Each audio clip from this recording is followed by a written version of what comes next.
Scattering system यानी kidney का diagram. अभी आप समझेंगे कि ब्लड को कैसे फिल्टर करता है ये, ठीक है। देखो यहाँ पर लिखा है आपका आर्टरी और यहाँ पर लिखा है वेन्स।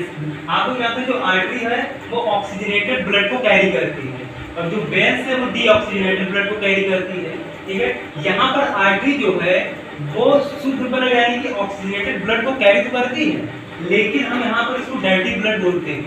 क्यों?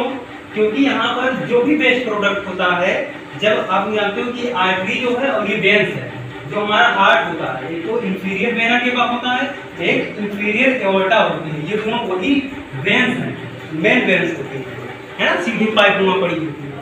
तो आप जानते हो जब हमारा हार्ट ब्लड को पंप करता है तो जो हार्ट ये आर्टरी होती है जो ऑक्सीजनेटेड ब्लड होता है उसको हमारे पूरे शरीर में घुमा के लाती है और फिर डायरेक्ट किडनी में भी ऑक्सीजन देना होता है, क्योंकि सेल्स एरोबिक रेस्पिरेशन करते हैं तो उनको ऑक्सीजन की जरूरत पड़ती है।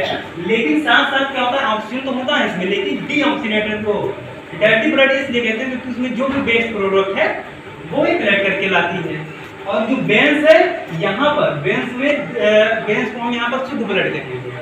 जब ये बाहर ले जाएगा ब्लड को तो वहाँ पर इसको क्या कहेंगे, शुद्ध ब्लड। लेकिन एक्चुअली में शुद्ध नहीं होता क्योंकि वहाँ पर डीऑक्सीजनेटेड ब्लड यहाँ पर होता है।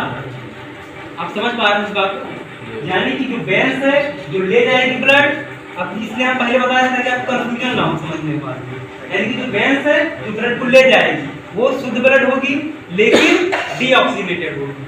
आर्टरी है डर्टी ब्लड है लेकिन ऑक्सीजनेटेड है। यहाँ से रिलेटेड कुछ इंजेक्शन फंक्शन भी होता है, ठीक? हार्ट में आईएफ होता है इंजेक्शन फंक्शन जी, हार्ट में, हाँ, हार्ट से रिलेटेड जैसे ये करते हैं ना पंपिंग जो करते हैं, ये जैसे ब्लड जो जाता है ऑक्सीजन जो ऊपर रिलेटेड करता है उसके ऊपर भी असर पड़ता है। जैसे यहाँ से कैथेटर वगैरह से होता है डायलिसिस वगैरह, यहाँ से वो वाला फंक्शन नहीं है। तो वो फिल्टर कैसे होता है? फिल्टर कैसे होता है? चलिए ठीक है, हम बता रहे नहीं टाइम हो जाएगा फिर, चलिए आपसे बात भी करना है जी। अब ये आर्टरी है, ठीक है। अब यहाँ पर आप समझ गए ना कि ये जो आपकी आर्टरी है ये हार्ट की इंफीरियर वेना को जो एओर्टा है उससे जुड़ी होगी।